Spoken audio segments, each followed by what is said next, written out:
Calculus. Good morning. Hey, good morning.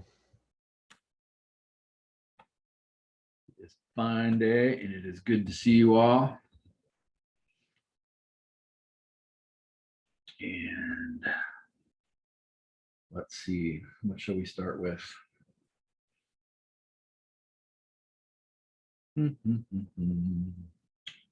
Well,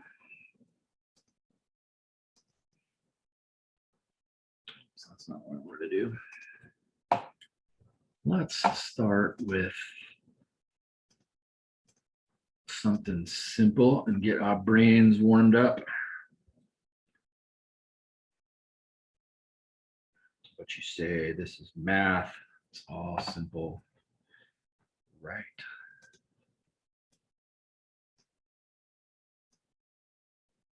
So I mentioned going out the door yesterday that we are going 3D today for the first time. And so let's just start off with something simple here in 13.2. The ultimate title for which is 3D vectors. Since we live in a world that is 3D. We'll use GeoGebra a little bit to help us with this, but it's actually pretty good to kind of work on your isometric drawing skills a little bit. So for instance, let's graph the point. I don't know, 2, 4, 3. Keep them all positive. Let's graph that point. So nothing has changed except for we now have a Z component. And I mentioned that in a sense that's coming toward us. And so, you know, how are you going to show somebody this if you wanted to kind of graph it yourself? And as I hinted at yesterday, it's way easier to do this in GeoGebra, and we'll do that because then you can spin it around and kind of see what's going on. But it's kind of cool to be able to picture this yourself. And so let's not wimp out too early. So this is kind of a classic way to do it. If I draw something that looks like this, can you picture that as a 90-degree angle, even though it isn't? In other words, when you look at, say, a piece of paper which has a 90-degree angle at an angle, it doesn't look like 90. It actually looks like more than 90. Well, that's a 90-degree angle right there. And it doesn't matter what I name these axes, but I'll call that X and Y. And because I'm drawing this isometrically, I'm sort of giving you a three-dimensional look, much like, you know, I don't know if you've practiced this kind of a thing, but you know, you probably look at that and go, oh, he just drew a box. Well, no, I didn't. I just drew 3 parallelograms, but you almost can't help but see it as a box because that's an isometric drawing. And so notice you got lines going vertically and lines going off in this direction and lines going off in that direction. There's only 3 lines in that whole picture. I just made copies of them, if you will, but that's what an isometric drawing is. And so that's kind of what I'm doing here. So again, as a convention, if those are the arrows, then those are kind of the positives. And so in a sense, my point is going to be coming toward us. And so if I say, all right, well, we went a direction of 2 in X, and then a distance of 4 in Y. And so does it make sense? I'm sort of right here at this point. I'm about right there.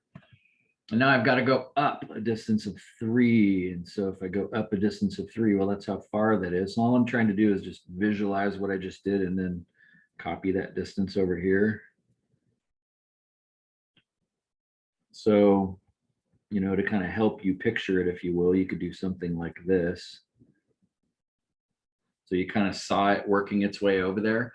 But if I don't have those in there, as I mentioned just briefly yesterday, actually, I'll just do undo here.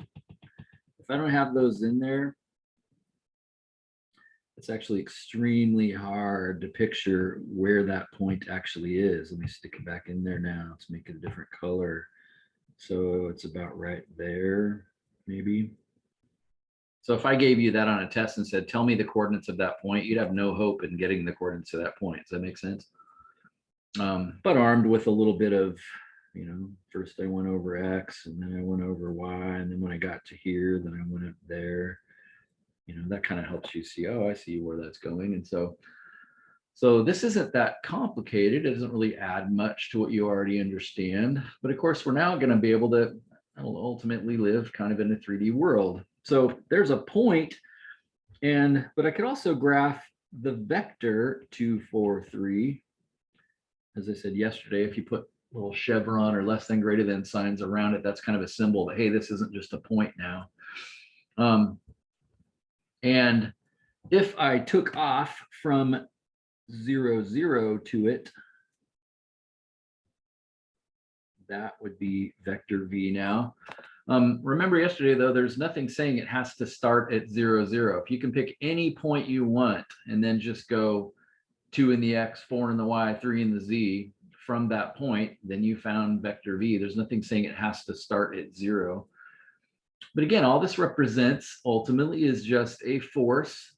The force is kind of, I don't know, understood as being the length of that vector. And remember, that force could be pounds, it could be miles per hour of wind. I mean, there's just all kinds of quantities that could be, that could represent. But the cool thing is if you literally make the length that long, if it was just like wind and this is 100 miles an hour, well, then draw that arrow 100 long, well, 100 millimeters maybe. So it's not, 100 feet. You can't draw a graph that big. But that's kind of the strength of this. And so in this world, we can also add vectors together. So if I say that's vector v, and let's make another vector u, let's say that's -1, -3, and then let's go 7 or something like that. So now I have another vector. So I could do what I did yesterday, which is add those two together. So that'd be super easy to add these two vectors together. Nothing has changed from yesterday. I just add them together. Add the x's with the x's, the y's with the y's, and the z's with the z's. And 2 and -1 is 1, 4 and 3 is 7, 3 and 7 is 10. And so there's my sum. There's those two vectors added together. Now let's take a stab at visualizing that.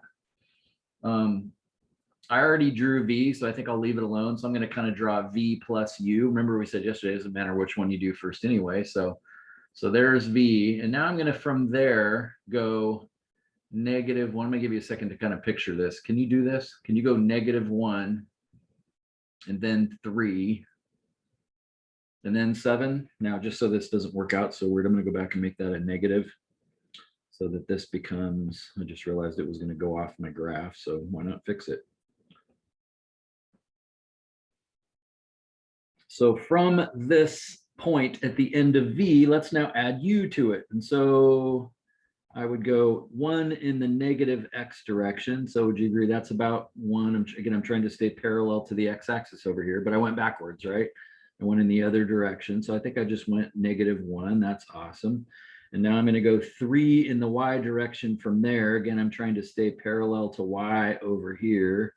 And I can see 3 is, that distance right there. So I'm kind of just trying to go parallel to the y-axis about a distance of 3. Does that look reasonable? Just a rough sketch. And then I'm going to go 7 in the z direction, except for 7 negative. And I'm going to just kind of try to count this. I sort of established what a length of 1 is. And so now it's like 1, 2, 3, 4, 5, 6, 7. So there's u. So as I said, it can be anywhere, right? U can be anywhere. It doesn't have to start at 0, 0. And since I chose to add these, it has to be head to tail.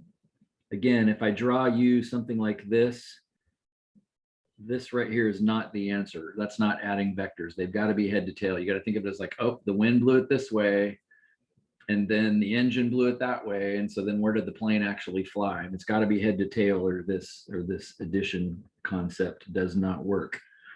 So I purposely moved u to here. So there's my u vector. And so now I can actually draw in what u plus v is. And so if as I showed you in AutoCAD yesterday, you can cheat. to get these answers. Like this is the answer right here.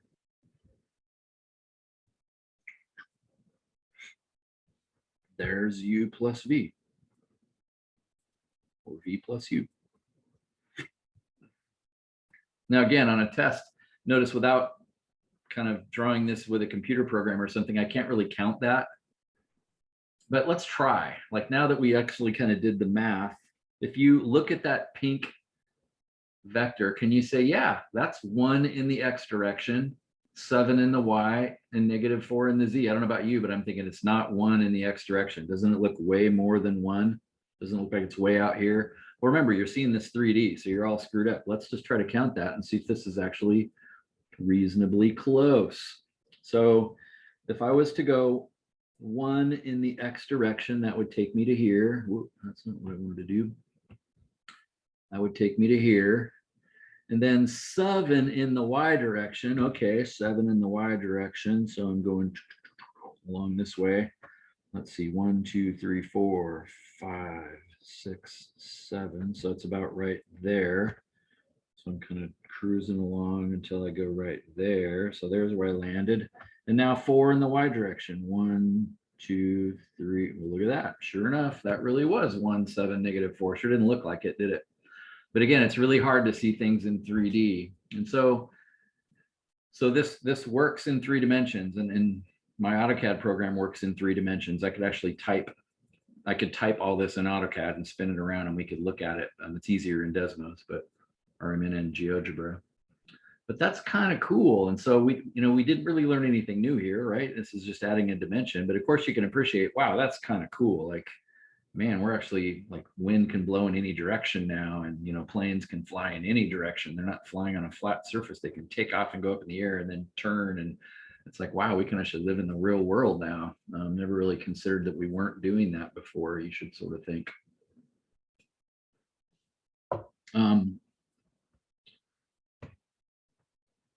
Let me show you a quick statics problem. As I mentioned, I teach engineering, so this is engineering 211 statics, which I teach winter term every year, second year engineering course. And so here's this force. Determine the force in each cable if the force pulling up is 500 pounds. So you can imagine this is whatever, some crane lifting up a crate or something like that. And so there's 3 ropes attached to it so it won't break. And so this force right here, notice it says F. It's 500 pounds pulling up. And of course, what we're curious about is, well, how much of that 500 pounds is going to be on each one of those ropes? And so you can see the ropes are attached to the ground or the cable or whatever. And so, how am I going to determine that? And again, I hope you can appreciate this is a super important question to an engineer, because in the end, you got to choose the right rope. In other words, I got to choose a rope that has a tensile strength that won't break when I actually lift 500 pounds with it. And so, you might think, oh, well, they'll all work equally. Like if I take a third of 500, then that'd be 200, 167 or whatever. And each one will have 167 pounds in it. Well, no, it depends on where they're attached. And notice those X, Y, Z coordinates ultimately are allowing you to write those as vectors. And so vectors are the way to handle this question. And I don't know if there is another way. But let's just stop and think about it. Based on those dimensions, could you tell me, let's start with B, since it's in alphabetical order. Since B is right there, can you look at those dimensions and tell me what vector, and notice I'll say it correctly here, vector from A to B. Notice this isn't labeled like V or U. It went from A to B, not from B to A. So notice I labeled that correctly. So I'm saying it's going to pull. Can you see that logically that the rope's going to be pulling back in that direction against the force? I got the arrow at the correct end based on logic. And if you get this backwards, then your signs will all be backwards. And so that's what's going on. So can you tell me the X, Y, and Z coordinate of that vector based on the dimensions that you see? Notice the labels here. There's X, and that's very similar to what I just drew a second ago. That's positive X, and there's positive Y, and there's positive Z. And so that's a decent isometric drawing. So I can kind of see what's going on 3D here. So let's see, in the X direction, how far did we go? I'm just thinking out loud. I didn't do this ahead of time. So let's see, isn't it that far? Isn't that how far we just went? So isn't that 3? So it's 3. Is it positive 3 or negative 3? Could be positive 3. Yeah, I went toward the positive X, so it's positive 3. And then we took off in the Y direction. Notice that's 2. What's wrong with this? It's negative. Yeah, it's negative because positive Y was to the right. So that's actually a negative 2. And then Z, well, notice down to the flat surface of the ground, all of these are on the ground 6 feet down. So from A to B, you actually went down 6. So that would be negative 6. You agree with that? So from A, let's just start from the beginning here. So from A, if I went, I'll erase this, but let's do this with a. So from A, if I first took off and went 3, and again, notice I'm trying to draw this parallel to the X-axis 3, and then I went Y negatively 2, and then I went down 6. Yeah, that's right. I got that correct. You see what I'm saying? So awesome. So there's vector A, B, cool. Now let's quickly do the same with the other ones. And I'm going to set up a problem and not completely finish it. So next one, let's go in alphabetical order. Let's go from A to C. So from A to C, let's see, that's backwards X. That's a little tricky because isn't it 2 plus 1? Is that what I'm seeing? It's basically 2 to D, but then it's another 1 to C. So that's backwards 3. Tell me if you disagree, because let's fix it. Like I'm as inclined to make a mistake here as you are. And then we go in the opposite direction of Y1, and then again we go down 6, and so isn't that vector AC? And then the last vector from A to D goes backwards X2 and positive Y, this 3 right here, and then again it goes down 6. So there's all of our vectors. We've got them in vector form now.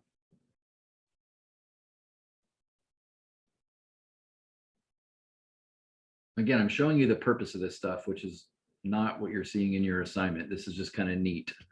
It'll make your assignment, I think, seem pretty easy. So, okay, cool. What does this tell us, though? Does it make sense? All this it doesn't tell us anything about how much each rope is pulling.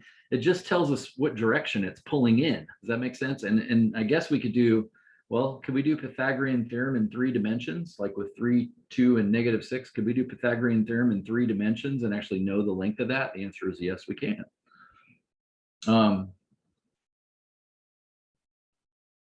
So let's actually write that down. So the magnitude of vector AD would be 6 squared, which is 36, plus 3 squared, which is 9. 36 and 9 is 45, and 4 more is 49. Oh my gosh, the square root of 49. Somebody really worked on this problem. So that'd be a distance of 7. Just for the sake of the notes, I'll at least write this one down. That's the square root of 2 squared plus 3 squared plus 6 squared. Notice I just left off the negatives because I already know squaring a negative is going to be a positive. And so that's what gave me the square root of 49. So somebody was nice to us here. They actually came up with one that came out with a whole number. That was really cool. And let's see, 2, 3, 6. Hey, look at that. The top one has exactly the same numbers. Now they're in the same order, but the top one has exactly the same numbers. So wouldn't A, B also have a magnitude of 7? But the middle one, however, 36 and 9 is 45. We only get 46 for that, unless I counted wrong, which I might have. Nobody's corrected me yet, though. I made the mistake of trying to copy down the picture, so I'm still trying to get it. I'm already this far. I can't stop. Yeah, you got to keep going now. You're in this far. So what is that? 36 and 9 is 45, 46. So this one, the square root of 46. So I can't take the square root without getting a decimal. Nothing wrong with getting a decimal. So those vectors just allow you to sort of know how long the rope is. But again, does it make sense? There's no, like, what does the force have to do with this? How do I figure out the force? Well, here's the beauty of what I showed you yesterday with unit vectors and with kind of the whole process. So let's take a look. So let me see. Let's make sure these are all drawn in the right colors. So let's add a label to this and say in order, well, since we don't know what it is, let's say this is going to be force 1, and the green one we'll say is force 2, and the blue one we'll say is force 3, because we don't know what they are, right? So let's just give them names. Well, here's where the unit vectors come in. That's super cool. If I take force 1 and multiply it. Now remember, force 1 is like 200 pounds or 300 pounds, something like that, right? We don't know how much is on it, but it's like 300 pounds. I don't know. But if we took that and we multiplied by not the vector, but the unit vector, which would be 3/7, all I'm doing is taking each number, as we did yesterday, and dividing it by whatever the magnitude or the length is. So it becomes 3/7, and -2 becomes -2/7, and -6 becomes -6/7. And I'll just make a note here. The magnitude of this unit vector would be 1, like the length of it is 1, which means if I multiply force times it, it's not going to screw the force up. Do you see what I'm saying? I don't want to multiply the force times 7 and have the force be 7 bigger than it used to be. I want to multiply the force by 1. So in the end, what this is going to do, if I multiply force 1 into this, because that's what you do when you multiply vectors. If this was a 9 out here, I would just multiply 9 times every one of those terms inside there. And it would make the vector 9 times longer. Well, I'm going to multiply it all by 300. And so what this is going to do is tell us how much of force 1 is in the x direction, how much of force 1 is in the y direction, and how much of force 1 is in the z direction. Because that's what I've got to balance. Now, does it make sense collectively those 3 vectors have to pull down at 500, but they also have to pull left and right and forwards to balance each other. Like I can't have it sliding off to the side. I need them to collectively pull nowhere in the XY direction. Again, I don't want you to completely understand this. I just want you to be impressed with where we're going with this. I'm not going to test you on this. This is a statics question. You know, don't just take in the application and why you're learning all of these seemingly sort of boring little routines in this class.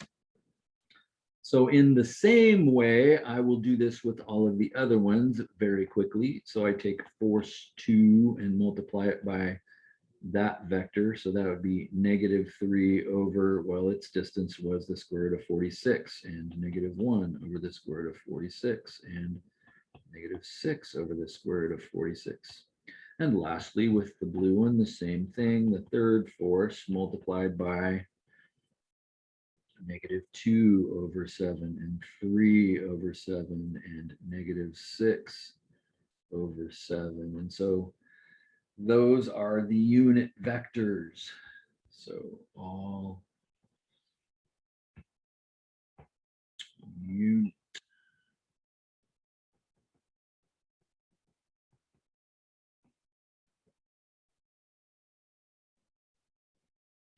And notice they use the word unit. It's just interesting to think about, but think about the units of these numbers. Like, actually, what is the unit for this number 3 right here?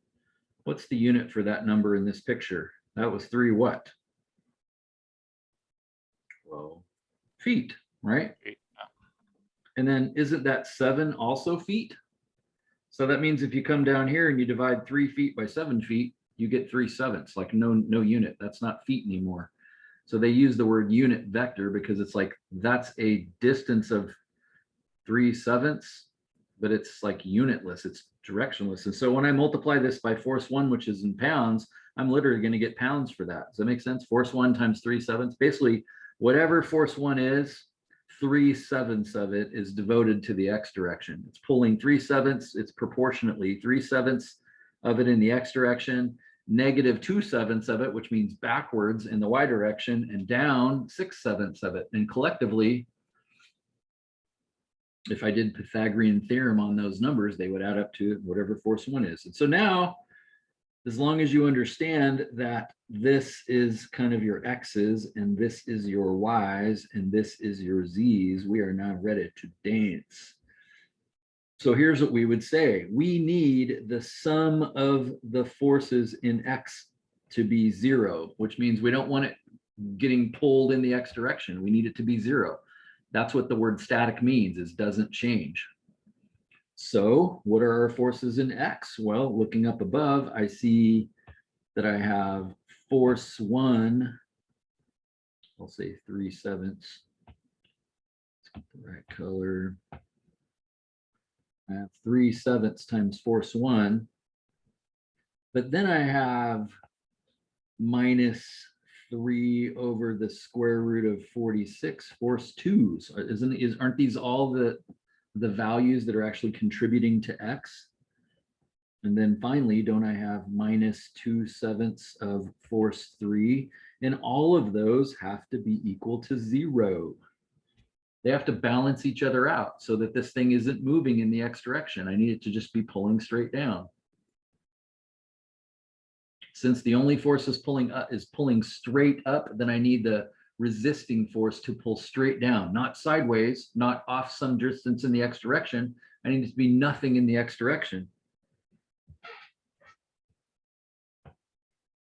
What about the sum of the forces in Y? I think you see where this is going to go now, right? So the sum of the forces in Y, we have negative 2/7 of force 1. And we have minus 1 over the square root of 46 of whatever force 2 is. And we have plus 3/7 of whatever force 3 is. And that all has to be equal to 0. And then finally and quickly, we have all of the forces in, I'm going to make a mistake here so you can tell me what it is. Then I have all the forces in Z. And I see that in Z, I have negative 6/7 of whatever force 1 is, along with, come on, man, along with negative 6 over the square root of 46 of whatever force 2 is. And finally, minus 6/7 with whatever force 3 is. So anybody but Ben, what's wrong with that last equation? It has to equal your force that you're applying. Yeah, exactly. Isn't there also a force of 500 pulling up? Like that was in the Z direction. Does that make sense? That 500 was part of the forces of this system. There's actually 4 things.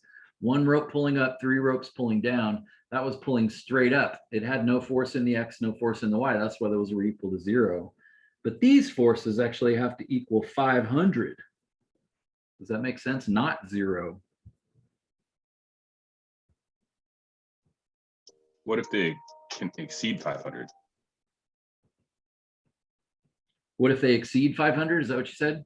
Yeah, like Yeah. what if the forces could handle more than 500, but we're just limiting it to 500 in the equation? Yeah, that's one of the things that's kind of complicated about this, because it's kind of like, you know, all right, I'm going to hold this coffee cup up. It weighs 1 pound. Does that mean my arm is only capable of lifting 1 pound? No, it's capable of more, but right now it's being asked to lift 1 pound and it's capable of doing so, right? Now, if I go set a chair on top of this, you might watch it go and start drop down because my arm isn't capable of lifting a chair.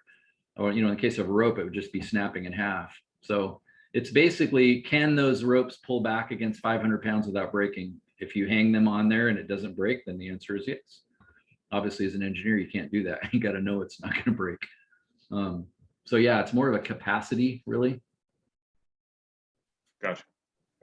So do you see this then? This is where we're going to stop, even though hopefully you're a little unsatisfied with that.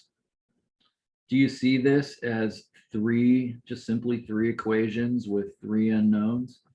And so if I went into do matrix algebra, that's not an easy system to solve because you got a bunch of decimals and so forth.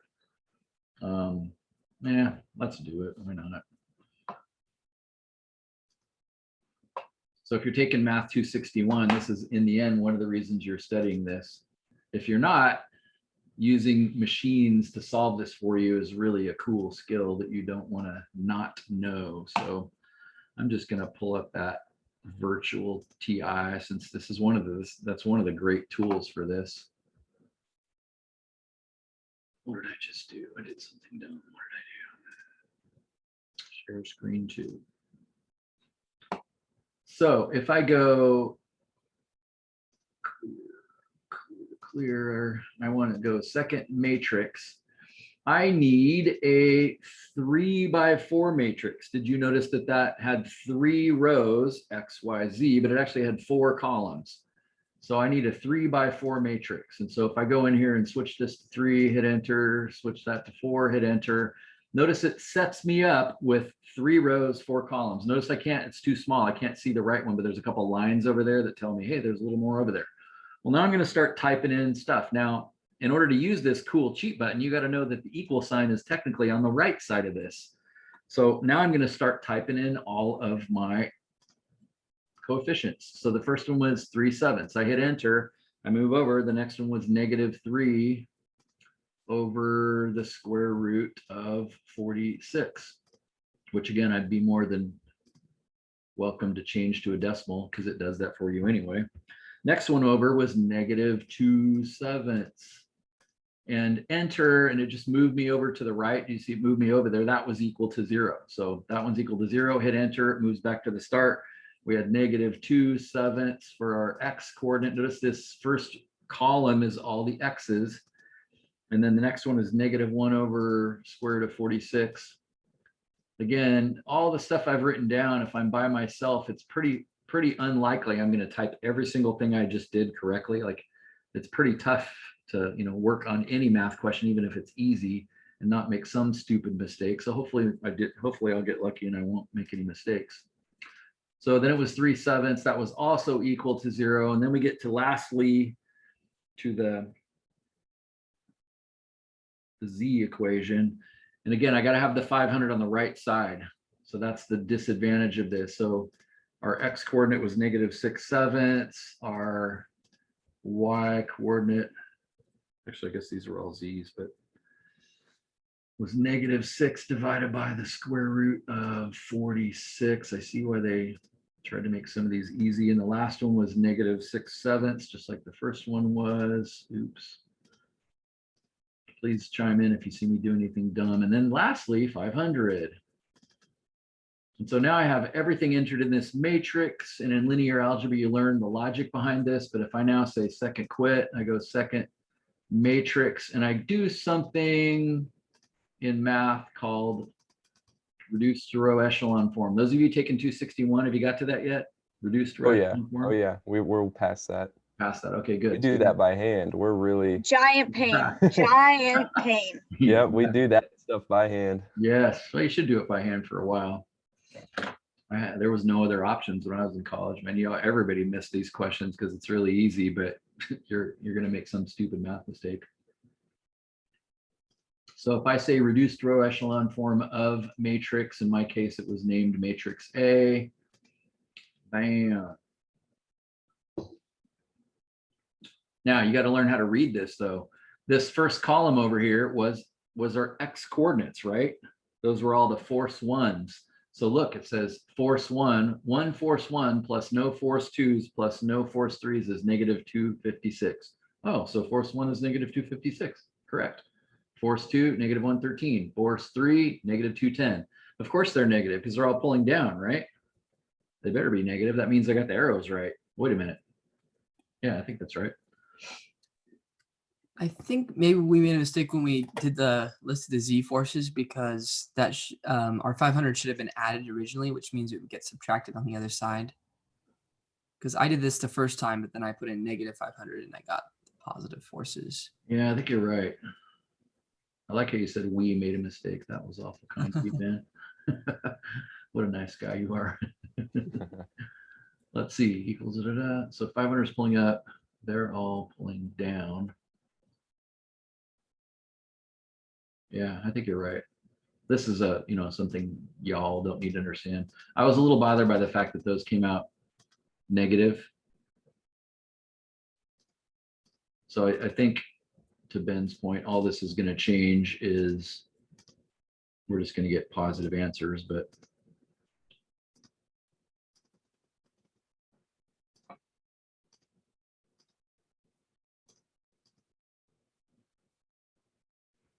so anyway, isn't that cool? Because notice like, oh, whoa, force 1 is like twice, that has to be like twice the rope, if you will, that force 2 had to be 256, whereas that's only 113. And so isn't it surprising? Like they don't bear the weight all the same.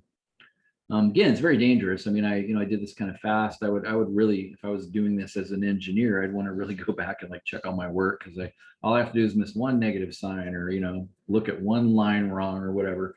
So I sort of feel like the chances that I got this right are frankly fairly small. But that's what you're doing here, and that's what you're learning right now. Does that make sense? That's why you're learning what you're learning. It's a really powerful idea. So let's back off that and just go do some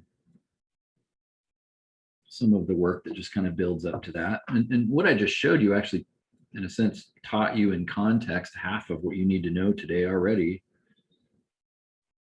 Are we going to get to vector fields, or is that in Calc 4? Calc 4. I don't think we get to that in that next section. Okay, Vector cool. fields are amazing.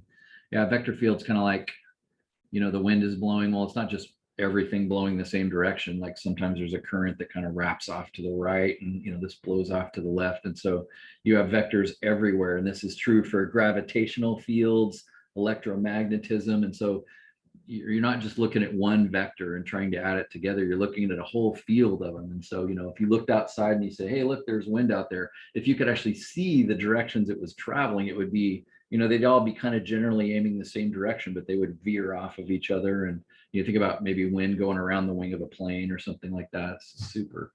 There's just so many cool applications to this.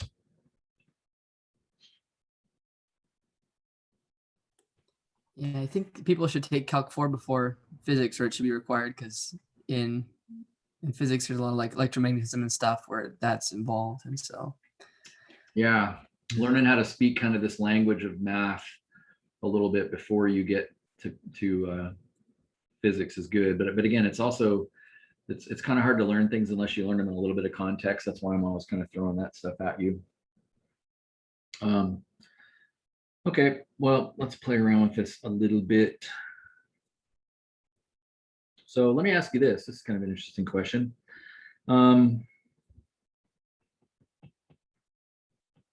So these are points, not vectors. And so I'm going to call one of them A, and let's call this one, I don't know, 2, 4, -6. And let's make another point B, which is 5, 6. Let's go -6. And I don't know, 2. So could you tell me what, based on kind of on what we just did, what vector AB would look like if I go from A to B? So you got to think of those points as being graphed. So I'm going to go from A to B. What do I have to do to those ordered pairs, or ordered triples, I guess you would call them now? What do I have to do to those to figure that out? Because I'm not going from 0. Back earlier, when I did 2, 4, 3 back here, I just said, oh, it can be anywhere. So we're going to go just from 0. So I started from 0.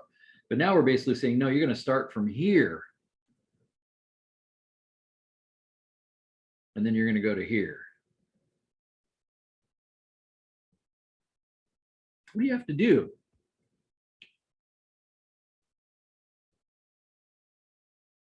My first instinct is just to add them, going tip to tail. First conjecture. I'll just add them. Notice I said conjecture. I'm just writing down what Connor said. Do you agree with that?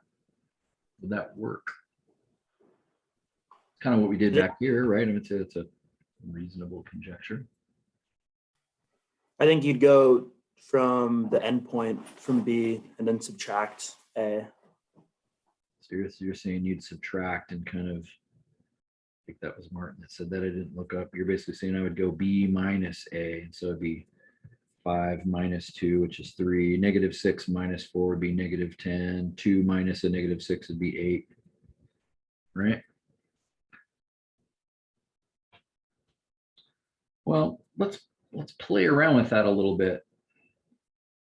So 2 good conjectures. So 2, 4, -6. I'm going to go into GeoGebra. I'm going to graph these points. Oh, that's not right. Uppercase A. I've played around in this app for a while, so hopefully this isn't too terrible. Equals. I said 2, 4, -6. 2, 4, -6. Boom. So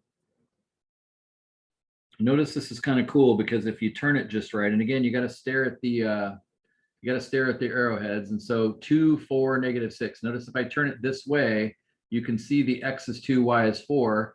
And then if I flip it up, you can say, oh yeah, look, we went down 6. So it's nice to be able to move it around, right? I mean, this is really cool. So there's our A, and so let's go back and put B in. Boom. I think if you put the chevrons on the end of it, you can make it a vector. Yes. Yeah, we'll play with that. You're not Okay. wrong. So B was, I don't remember, 5, -6, 2.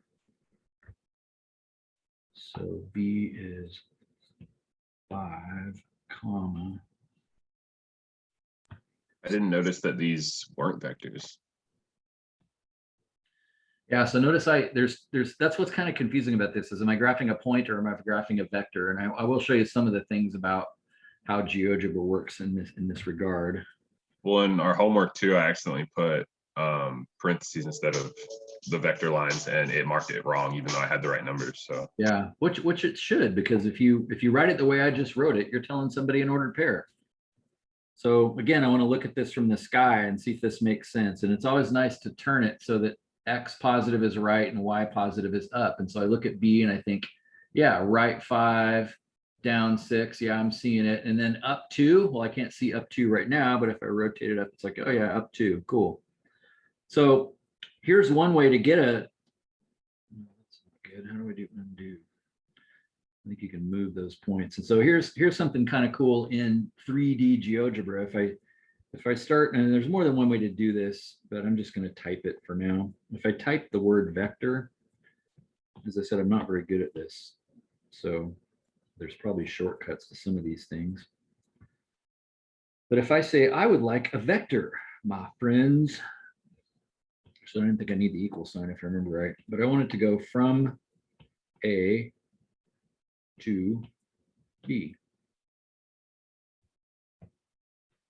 Notice it not only drew it for us, but it even kind of stole my thunder and told us the answer to the question. Whoa.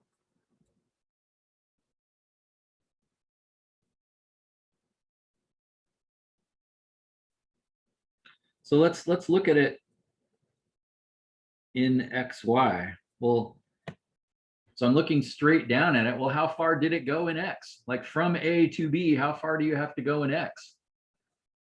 Notice the answer over there to the left says 3. Well, and I can actually see that's the case. If you start at 2 and then you work your way to 5, you've went 3.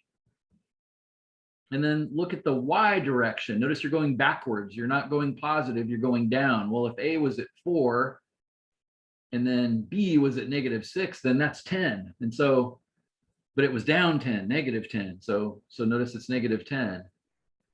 And then notice it says the Z coordinate is 8. So Martin's conjecture was exactly right. His educated guess was exactly right. You actually got to subtract them, but notice you got to subtract them in the correct order. If you want vector A, B, then you got to go B minus A. Otherwise, the arrow is going to go the other direction. Does that make sense?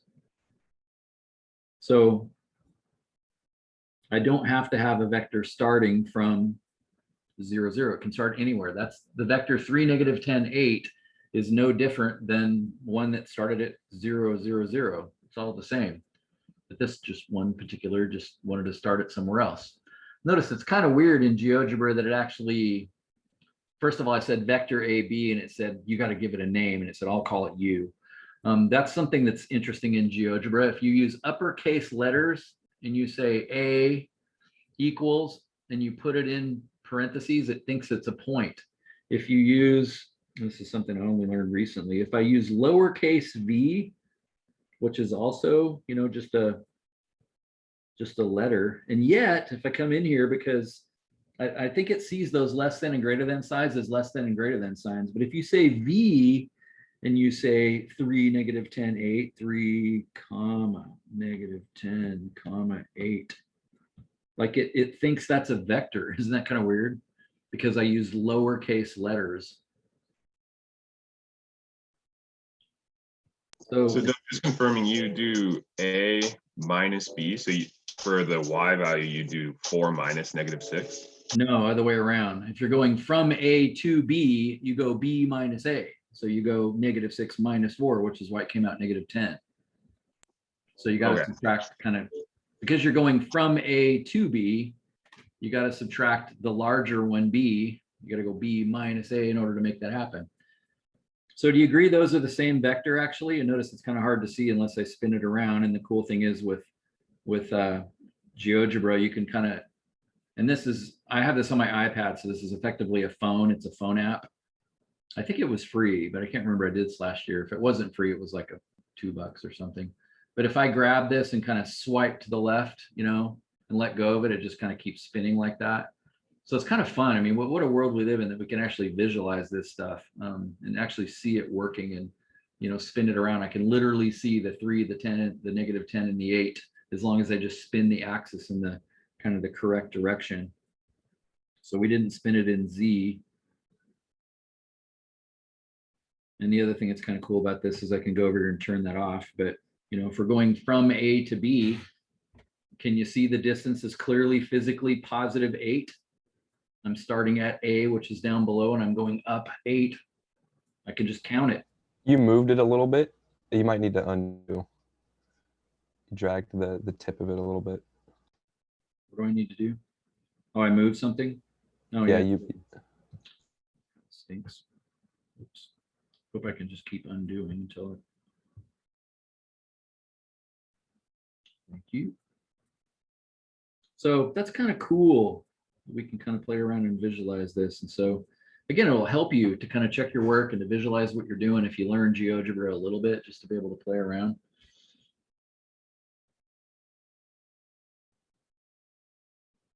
So, and again, it's always kind of a question of, you know, what direction do I orient this so that I can see it really well? I actually don't know the answer to that question, so I'm just going to stop.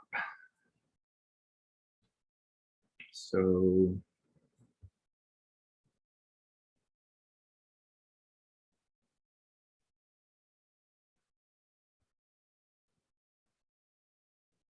it seemed like it took a picture of that for some reason. Let's execute the definition of insanity and do the same thing again.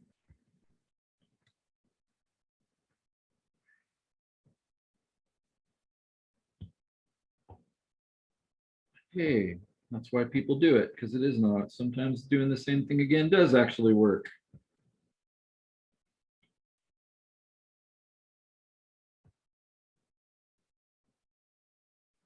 So we learned by experimentation that it is indeed B minus A, and that this answer right here was actually the right one, which is kind of cool, right? Not this one. This one didn't work actually. So that's kind of fun. All right, try this. What's the equation of a plane? What's a plane? A plane is like a tabletop, a flat surface. Except it goes just like a line goes forever in every direction, a plane goes forever in every direction. So in a sense, that gray plane that you see there on the previous graph is just there to help you have some perspectives. They kind of gray it in so you can kind of see the floor, and then you kind of have a sense. And notice they even kind of have hidden lines, so you can kind of tell A is below the plane, and then when it gets where the plane is, it changes to dotted, and then it pierces through. It sort of pierces through the plane right there. And then now it's up above. And so B is up above, it's kind of up in the positive Z's, and A is down in the negative Z's. And so it gives you some context as to what's going on. Well, that gray is a plane. Well, it goes forever in every direction, but they can't show that. So that's what's kind of weird about these. And so what if I asked for the equation of a plane, but it went through, I can spell through wrong because this is a math class, 2, 3, -4. And let's make this plane parallel to, I don't know, say the YZ axis. It's kind of hard to picture.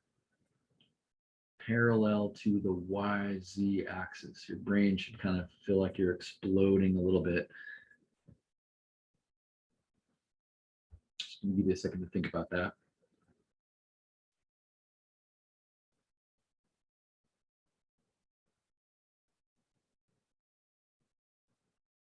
But let's back up and do something in 2 dimensions and remind you of something easier first. If I said I want an equation of a line parallel to the y-axis through the point 3, 2, you should find that a little easier to draw. Like you say, okay, 3, 2, I can do that. 3, 2, I can count. 3, 2. Yeah.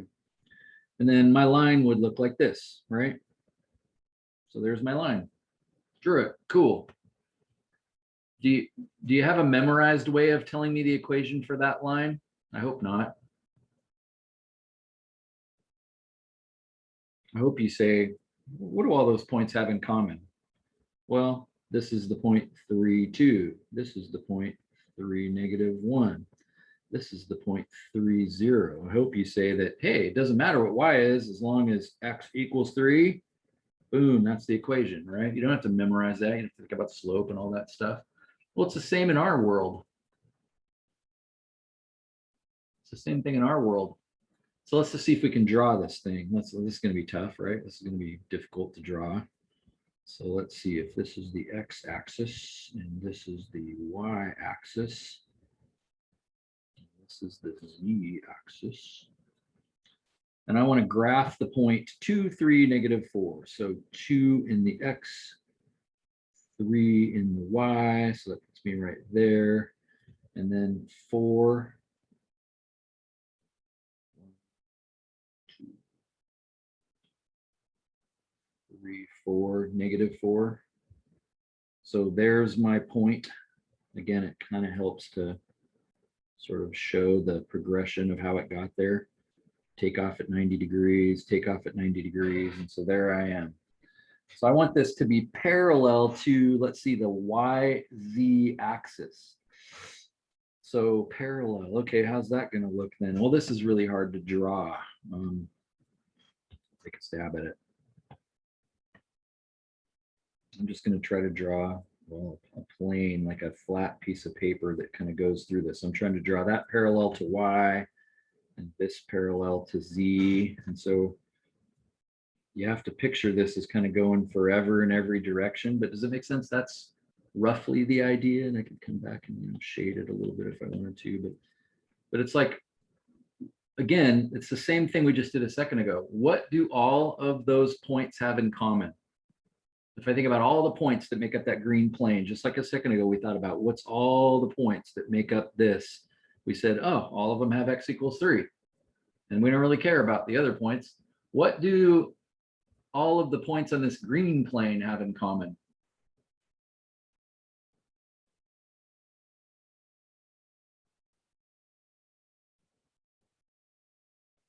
Where are they, in other words? Notice there are tons of different z values, right? Remember, this goes up forever, down forever, right forever, left forever. So I have to stop it because otherwise I'd just be shading the whole screen, right? But it's important to understand this goes forever in every direction, just like a line. That's why I put the arrows on the end of it. It's kind of hard to do this for a plane. Well, doesn't it go up and down forever? So like z can be anything, right? Isn't z limited? No, it isn't, because this goes down forever. So this is kind of like your negative z, and this goes up forever. This is your positive z. And so that plane. Sorry, I just, meant x. yeah. Now look I at meant this. x. Good job. You're exactly right.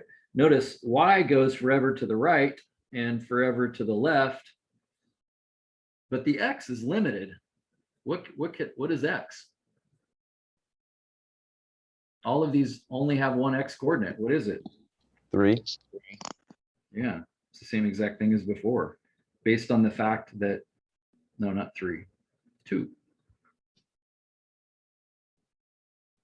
Based on the fact that every single one of these points I pick has an x coordinate of 2. Again, it's an optical illusion, right? I mean, do you see the plane actually passing through this point right over here? I don't. I see it as like a ways away from there, if you know what I mean. It doesn't look like it actually passes through that blue point right there, but it does. It's very hard to picture this. In other words, this line right here is actually laying in the plane, and so is this line. So that's its equation, x equals 2. I'm interested. What happens if I go to GeoGebra? Since it's 3D GeoGebra, and I just delete all the other junk I have in there, and I just say, what does x equals 2 look like? Notice I just got like blue, but watch what happens if I,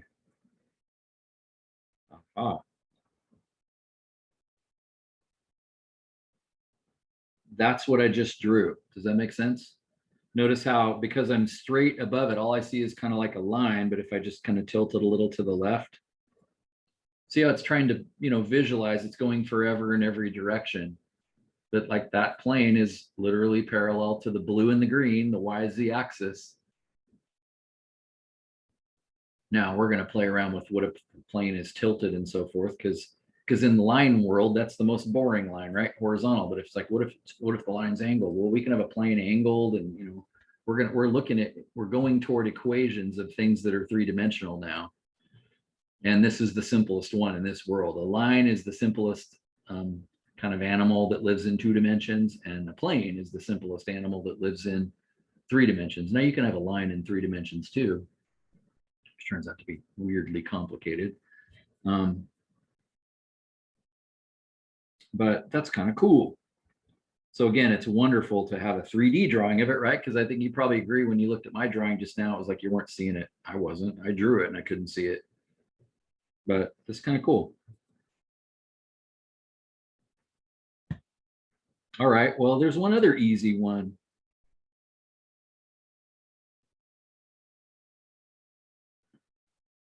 What about, what's a circle?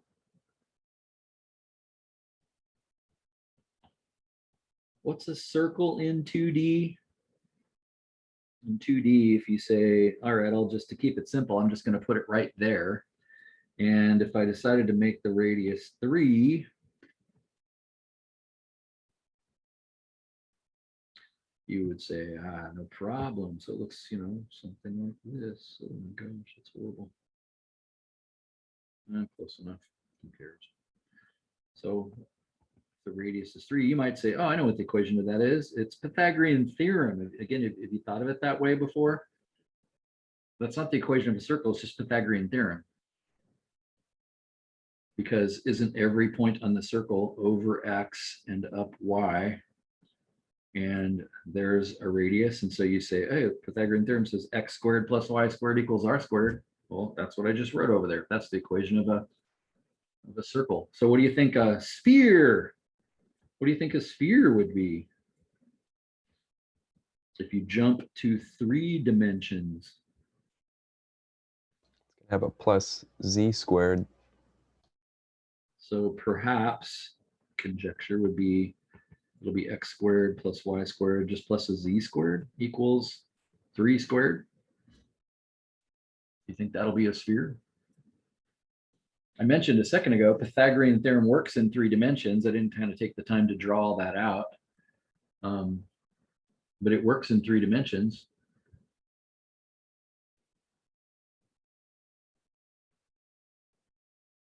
Yeah, Vale said cubed in the chat, and I think that makes sense. Yeah, maybe cubed. I didn't see the chat pop up, but maybe it should be cubed, right? Or maybe it's x cubed plus y cubed plus z cubed equals 3 cubed. So I like that, like another conjecture. We're not really sure. Love that.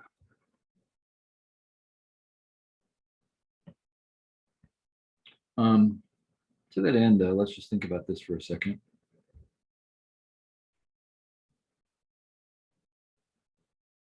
I'm going to try to draw this again. So if we did go 3 in this direction and 3 in this direction and 3 in this direction, and again, I'm not going to really be able to draw a sphere because it takes shading and you got to be pretty artistic. Cheyenne, can you take over and draw a sphere for us? Cheyenne's got artistic talent. Not with this mouse, no. But let's just think about the points that exist here. Because the reality is if I went, say, 2, draw this in a different color. If I went 2 in the x direction, and then I went 1 in the y direction, so that's a distance of 2, that's a distance of 1, and you would all agree, oh, okay, well, if that's true, then this distance here is the square root of 5, since that's a right triangle. So you'd say, oh yeah, that's the square root of 5. And now, oh, terrible example. Now, I guess I'll go down since that line happened to be kind of parallel to the z-axis, and so that didn't work very good. So now maybe I'll go down. We'll see, I don't know how far down to go. But in the end, I want that distance to be 3, right? Whatever that distance is. Man, what a terrible drawing that was. Didn't work out good. So maybe I'll redraw it over here. If I go over to across 1, and then I go down, that looks a little better. So this is 2, this is 1. And actually what I'd like to know is this distance right here. I'd like to know what that distance is. But it's kind of like a 3, well, you know, what is that? It's like I'm totally confused. I don't understand what I'm looking at. But would you agree that this is a right triangle? In other words, that's the square root of 5 right there. But do you see the third right triangle in this picture now? Do you see that this is also a right triangle? It's not a very good drawing of it. So the question is kind of like, you know, what is this right here? Whatever that length is right there. I'll just make up a name for it for right now. Let's call it, I'll call it 2 again, since I drew it about 2. So to get that purple length over there, wouldn't you say, well, hey, the square root of 5, which was the hypotenuse of the XY triangle, is now become the side of the kind of purple triangle. And so I would say, all right, that purple side then would be 2 squared plus the square root of 5 squared.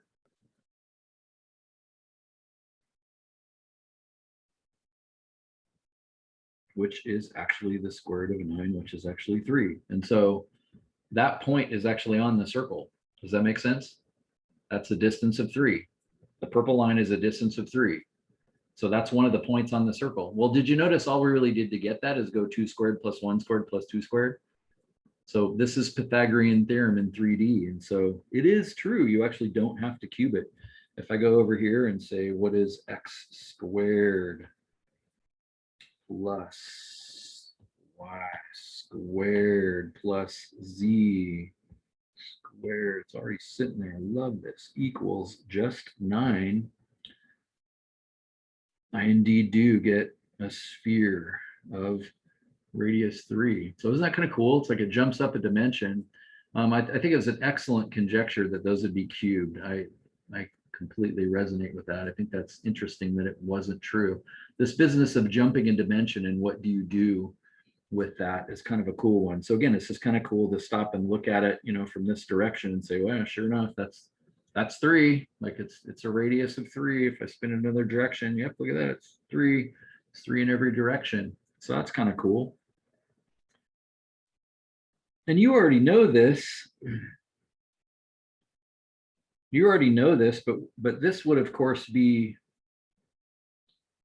and this isn't super hard to draw. We'll take a rough stab at it. Something like that. B minus, Cheyenne, what do you think? Is that a B minus? Yeah. That's centered at 0, 0, but you already know this. What if you wanted to center it somewhere else? Like center it at, I don't know, 2, -4, and 3. What if you wanted to center it there? What does it take to move an equation like that? You already know this. What does it take to move it? Instead of x squared, what is it?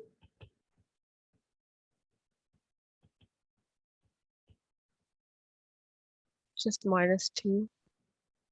Yeah. If I want it to be centered at 2, doesn't that basically mean right? I need to move this thing right 2. Well, that's x minus 2. And I need this thing to go down. Let's see, that's not really down anymore. So it used to be like right and down. Now I'm all confused. I don't know what to say. So 4 in the y direction, I guess that'd be +4. And then 3, now 3 would be the down, right? Well, it's 3 up. And so then that'd be the opposite. So there, that'd be the sphere moved. So that's kind of cool. So it turns out those are the 2 easy ones, like a plane and a sphere. Spheres are really easy in 3 dimensions, but you know, other things like paraboloids, there's really cool shapes you can make that you study much more deeply in Calc 4 and so forth. But we're just trying to kind of play a little bit in what 3 dimensions looks like here. That's kind of the idea.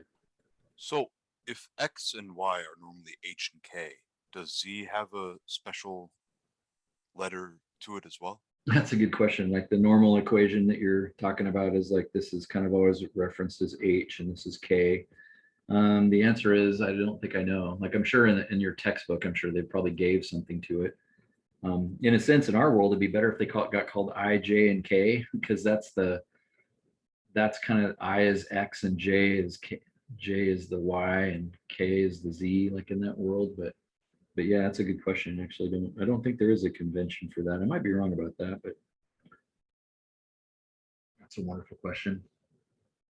I thought it was funny in the 3D world. I wondered what it would like just x squared plus y squared would look like. And it's like an upside down, like umbrella almost, where it just like stops at 9 because we've always been looking at it from up top. Yeah, that's worth looking at. Just to play for a second. I think I can just edit this last one to take it away. One of the things I've noticed about this program is it isn't very good at editing. It doesn't seem to like that. So x squared plus y squared equals 9. What does that appear to be? Oh, it's just a column. I thought I saw like it converged to a point, but it's just a column. Yeah, notice x squared plus y squared equals 9 would be a circle, but notice there's no z there. What does that mean? It means z can be anything. So there's a circle when z is 1, and a circle when z is 2, and a circle when z is 3, and a circle when z is 4, and all the decimals in between. And so the fact that that created a hollow cylinder is kind of cool, isn't it? What if it wasn't squared? What if I just threw like a plus z in there?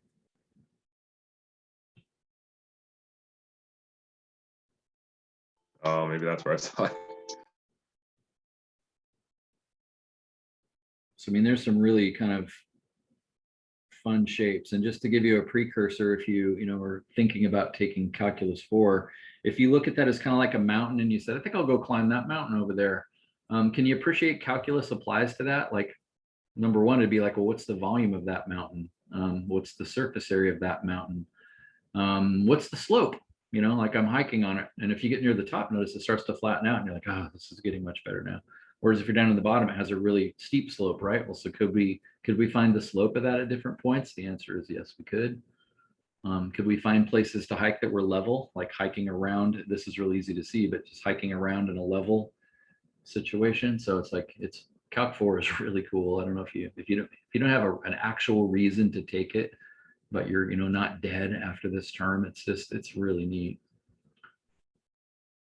Does like all the two-dimensional stuff we've learned for like integrals and derivatives transfer easily to 3 dimensions? Yeah, the math actually is not any different. It's not a big ask. It's more conceptually just trying to visualize what you're doing, but you learn about gradients, and you know, you can get these just really convoluted shapes that are just, you know, cool and undulating and crazy, and you could actually plot a course to hike around them that was level. In other words, like a lake shore is, you've seen that when the water goes down, there's like these contour lines and they're all perfectly level because water finds its own level. And so you can actually find those level lines that pass through that whole region and say, I'm going to hike where the slope is 0 and just cruise along that level line. Or you can say, I'm going to turn and go like the steepest place I can possibly go. But notice you can also turn some weird angle and hike, you know, kind of uphill, right? Like side hill a little bit. So, but actually the math is all the same. Like you already know all the calculus right now for Calc 4. It's just you're trying to apply it to this world. And so this is really the, you know, beginning of that open door, if you will. Let's see, what else? Gosh, some respects, I think.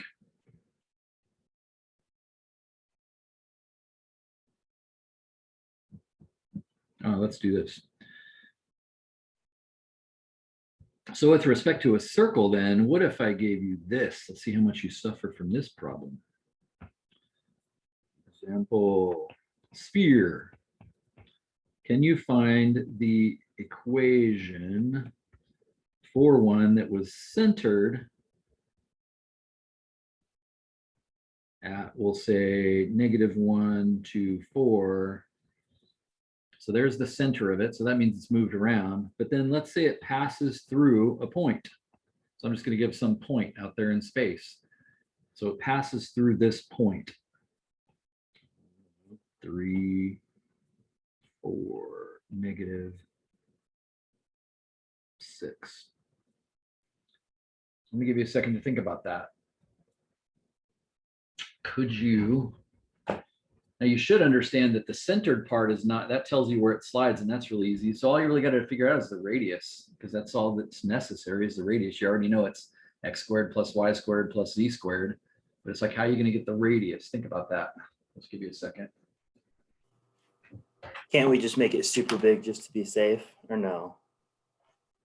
What do you mean super big? Keep in mind a sphere is hollow. Like it's not solid.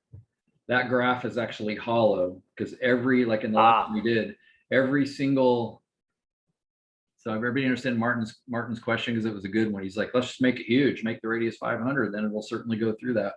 But but it's like a basketball in the sense there's nothing but air inside it. And so in order to hit that, you got to get the distance right, because there's only one way it's going to work. Awesome point.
It's kind of interesting, like right now, I'm just going in and I'm typing the ordered pair of 3, 4, -6, and it automatically says, oh, I think I'll call that B for you. Like I didn't have to say A equals and B equals. It just said, oh, you're graphing an ordered pair. I need to give that a name for you.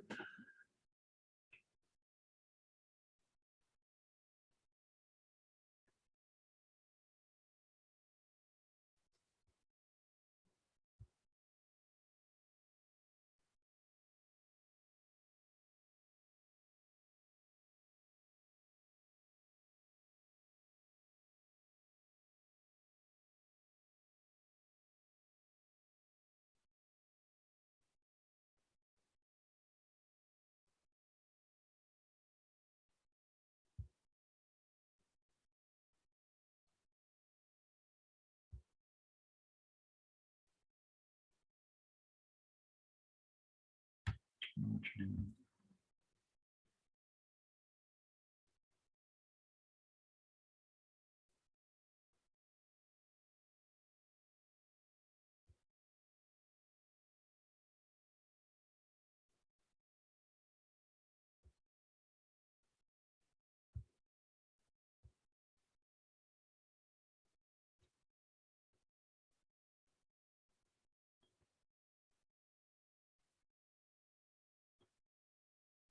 So basically, like I'm drawing a vector to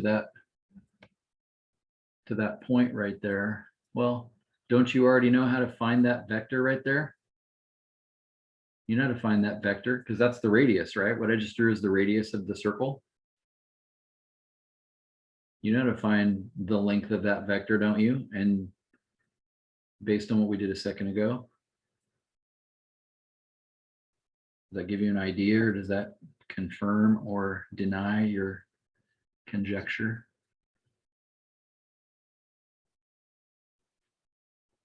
I just got to find the distance of that thing. Well, what do I do to find the distance? Well, I got to go B minus A to kind of create that vector. So since we'll have a picture of this, this was what I called A, and this is what I called B. So vector A, B is found from A to B is found by going B minus A, 3 minus -1. I'm going to write this in here. 3 minus -1, 4 minus 2, and -6 minus 4. So that's 4 and 2 and -10. There's vector. There's the vector, which is effectively, in this case, my radius. And in the language of vectors, if I say, hey, the magnitude of that dude, that's its length. And so, cool, I just do Pythagorean theorem on that.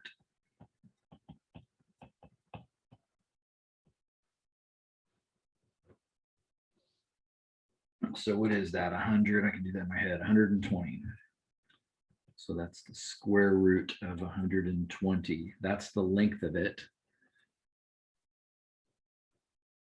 So I now know the radius. It's the square root of 120. So since what goes on the other side of the equal sign is the radius squared, then it actually means there's going to be 120 sitting over there, right? And I basically know this thing is x squared plus y squared plus z squared. It's just that it's been slid. And since it went, and again, you could screw up which one this is, but does it make sense I'm looking at that one? Because the B point just told me what the radius was, but the center of it, without those, it would be centered at 0. And so because it went x is -1, and that would be a +1. Since it went y is +2, that'd be y -2. Since it was z is 4, that'd be z -4. So I think that's the equation of that sphere.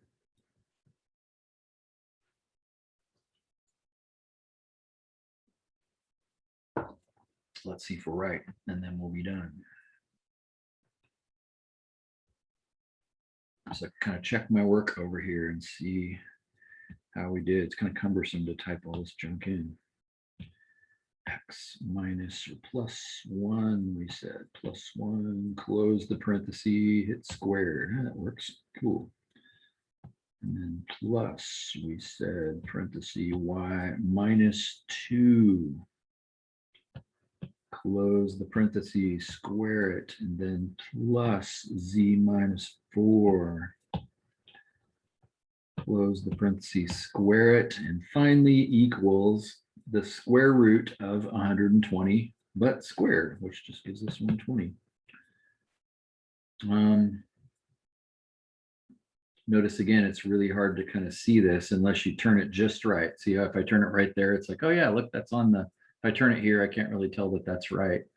I know you can go in here and hit those 3 dots and play with the settings and, you know, change the color. I haven't played with this a ton, but you can change the color. You can change the opacity. I like that word, opacity. Make it less opaque. See how much better that is. Like when I'm going to make test questions, I'm going to have to play with this a lot in order to get this to look right. But I'm going to want you to have access to Desmos or access to this program to kind of check your work on the next test. But notice when I spin it around, A does appear to stay in the middle. So it looks like I slid it right. And sure enough, that, you know, point is actually out there.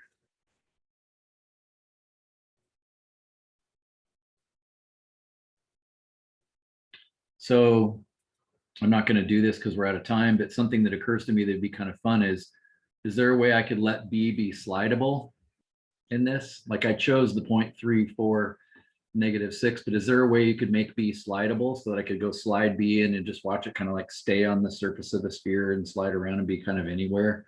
Sort of feels like the answer to that would be yes, doesn't it? But is that doable? Is that easy? I'm not sure. Just occurred to me. Don't know.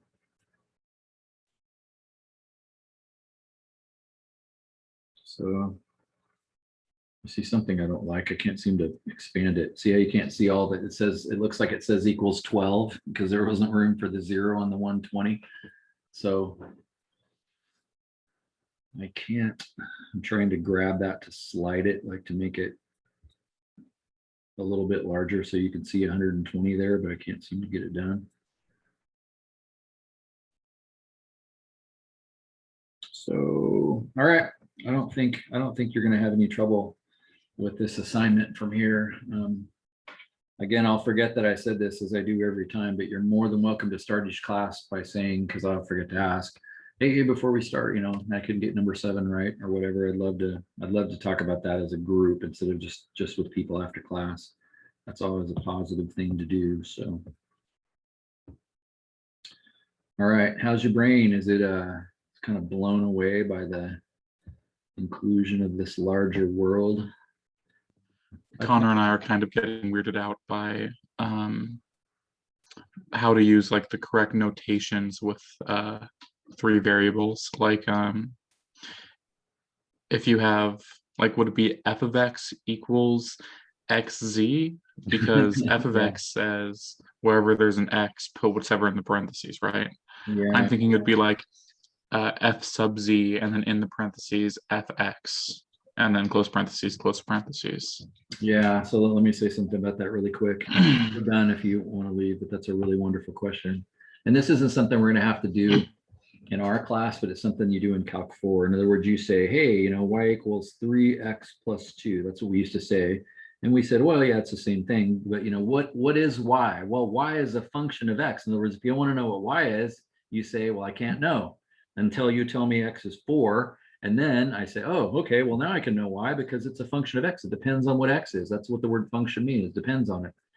So I say, okay, x is 4. Cool. Oh, well, then 3 times 4 is 12 plus 2. Oh, it's 14. And so you say, what is y equal to? Well, it's a function of x. And so you write it like this. Same thing, right? Well, what do you do in 3D world? Well, you do the same thing in 3D. You say, well, what is z? Z is equal to 3x squared plus 2. Come on, man, focus. Plus, I don't know, 2y minus 1. So that's got x's, y's, and z's in it, right? Well, that's the same thing as saying, well, what is z? It's a function of x and y. In other words, you got to know both. Oh, that's weird. Yeah, isn't it a trip? That's what Vale said, and I was like, there's no way. There's got to be something else that we don't know. So, That's so weird. so you know, so in other words, what's kind of cool about it is notice there's kind of no z here now. The equation is the z is found after you pick x and y. In other words, you can pick x and y to be any point you want. X is 9, y is 6. And then z will be determined, like where that point actually lives vertically will be determined by the point that you chose on the xy plane. Does that make sense? Does that allow for undefined z's though? Because shouldn't there be like a whole host of z's for most equations that just don't exist? That's Like the exactly mountain right. one you pulled up earlier. Yeah, in other words, yeah, like that, you know, cup related shape, like there's places you just will never get z is 7. But isn't that true for you know, like parabolas? Like if you draw a parabola, Oh, okay. it's like, yep, you're never gonna get a y Okay. value of -9. Never gonna happen. So it's the same in 3D. So I can go in there and I don't have to have all the x's, y's, and z's on the left side of the equal sign. I could say z equals 3x squared plus 2y minus 1. Let's go see what that looks like because it sounds like fun. I'm gonna forget what it is if I do that. Z equals 3x squared. I already forgot. Was it minus 2y? Yeah. Minus 2y minus 1.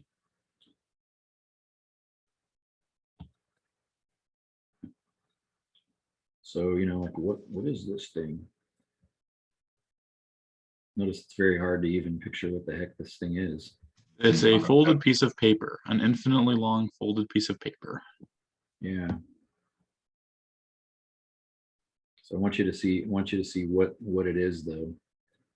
So yeah, so if I turn it right there, you can see that it's folded, but what do you notice about the fold? It's a parabola. Yeah, it's a parabola, which kind of makes sense, right? Because there's one squared and one not squared. So it's like a folded piece of paper, but notice it's sitting on the XY axis in some weird orientation. It's like it's not folded around the axis. I think maybe if I took that one away, that might make it a little simpler. Not really. And I'm doing what you do on a phone, which is, you know, squeezing my fingers together, which is really nice. It's so much nicer than the mouse version of this. But notice I've done it so much now that I can't even find the XY axis anymore. It's like all screwed up. And I think there's a reset on this somewhere. I can't remember where it is though. It's like you hit something and it just resets it.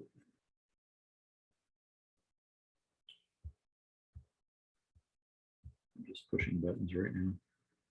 But anyway, yeah, I would encourage you to play with this because you just get really cool shapes. In the end, this is the best way to type them. You just say z equals and then put some disaster of x's and y's over on the other side. So let's go through a sign in here just because that seems like a dumb thing to do. 2 times the sine of y, what does that look like? Wish I knew where that reset function is because I feel like I'm totally confused now. Or what if I took that squared away to make it a little simpler? Oh, there we go.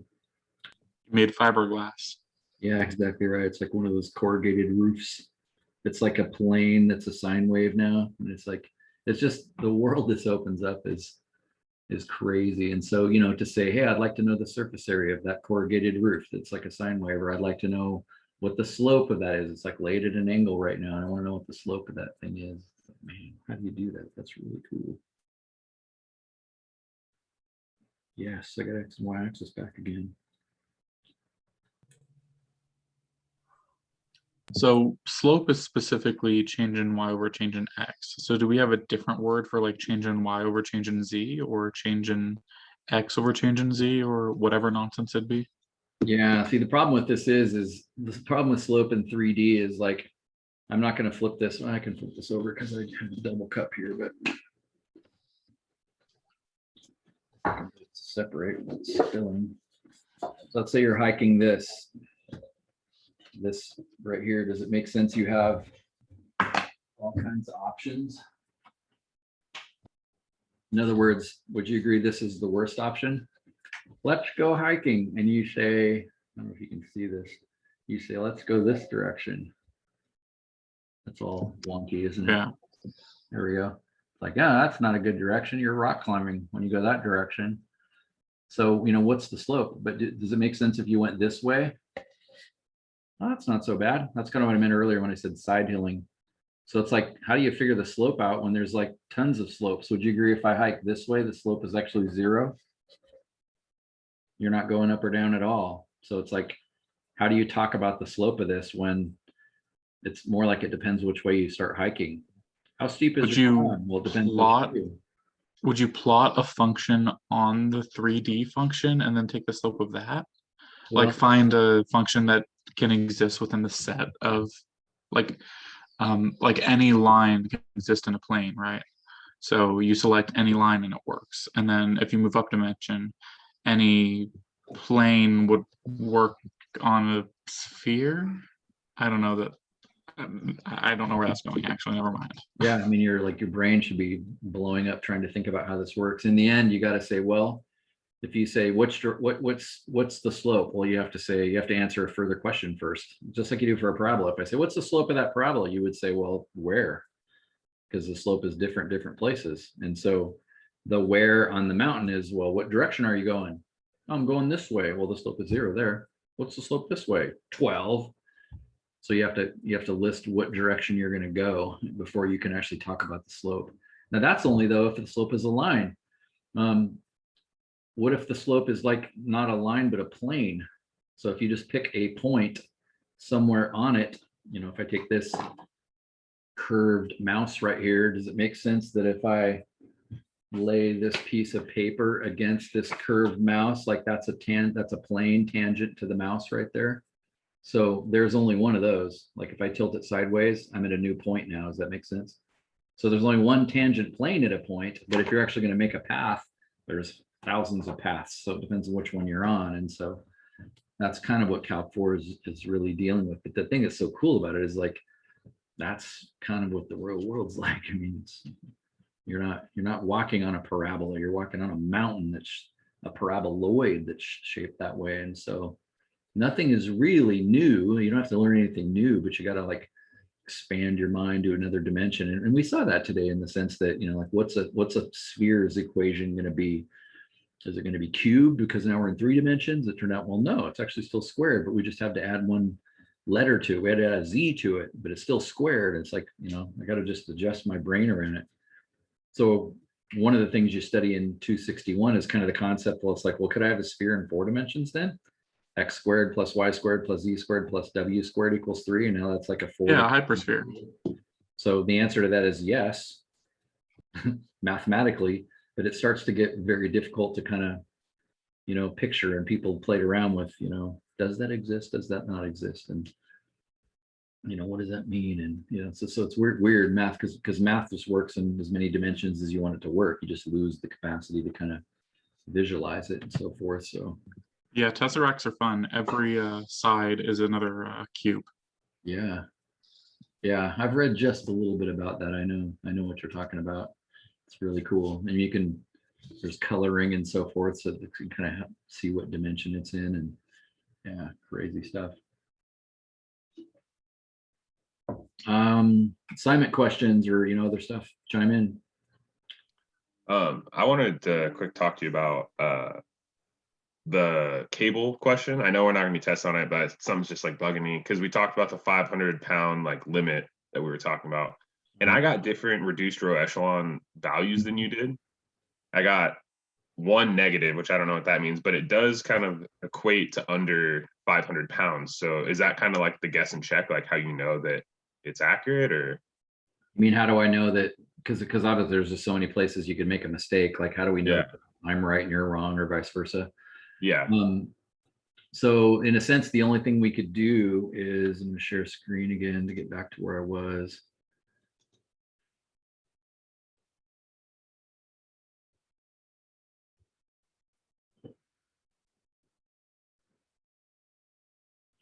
We'd have to just kind of check our work by taking the sizes that we just got. No, I didn't do that here. I did it somewhere else. I did it here. We'd have to take those forces that we actually got and stick them into, say, that first equation right there and say, okay, force 1, force 2, force 3, those were pounds. And so I put them all in there. and I multiply by 3/7 and 3/46 and 2/7. And I say, did that actually add up to 0? Is there no forces in the X direction? If the answer to that is yes, then that means, okay, that's a good sign. That's what was supposed to happen. And then I do the same thing with Y. Did I get 0? I do the same thing with Z. Did I get 500? And again, I did, I think I'll fix this right now. Kind of a better way to say this. And Ben actually caught my mistake. The problem is the other ones were pulling down at 500. So they're all negative. So the negative was saying those are pulling down 500. Well, the top is pulling up 500. I need those to be equal, but it's more like the absolute value of them to be equal. So it's kind of better to say this as still equals 0, but just include 500 in this. In other words, 500 is positive, the other 3 are negative, and when I add up the positive 500 and all 3 of those negatives, I better get 0. In other words, it balances. There's no, the fact that this cup is sitting here right now means all the forces on it are balanced, or because if I lift harder than gravity, it goes up. If I let go of the cup, it's going to fall down. But right now it's static because the force of me pulling up and the force of the coffee pulling down are equal. And so in the end, you always want everything to be equal to 0. And so for that reason, if I subtract 500 to the other side, that's why it was negative 500. But if I as I said, I like for, there's just almost, for in my case, the way I think, there's almost no way I didn't screw up someplace here. I kind of rely on you guys to go, isn't 2 times 6, 12? So I'm not done with this question until I actually check this and make sure that those values I got actually are true. So would you put negative 500 times, or would you do 500 times negative 6/7? No, that's a plus. In other words, there's 4 forces in the Z direction. That's a Oh, plus sign between those two. So in my case, I got to go, I don't remember what my answers were to that, but I got to go back to the graphing calculator and check and see if that actually worked. And I probably could just check one. Does that make sense? I could check any one of these equations, and if it actually worked, I probably got the other ones right. So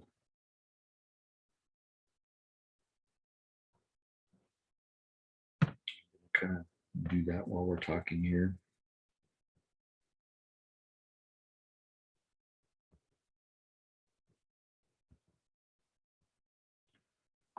So I'm going to pull that calculator back up, stop sharing for a second.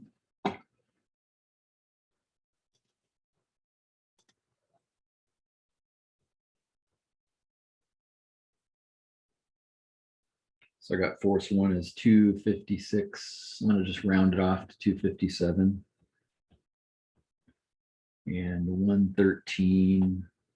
And looks like 210 is perfect, which seems rather surprising.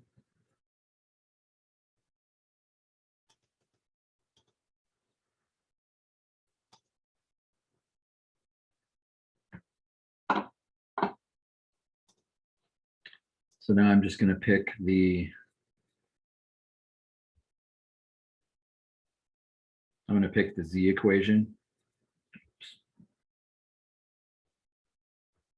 I'm going to pick the Z equation and just type 500 plus or minus negative 6/7 times, well, 257. So 500 minus 6/7 times 257 minus 6 divided by the square root of 46 times my F2, which is 113 minus 6/7 times 210. I'm hoping I get 0. Oh, I did. I got negative 0.25. So it's really close to 0 because I rounded 257 off. And so I don't think I blew it.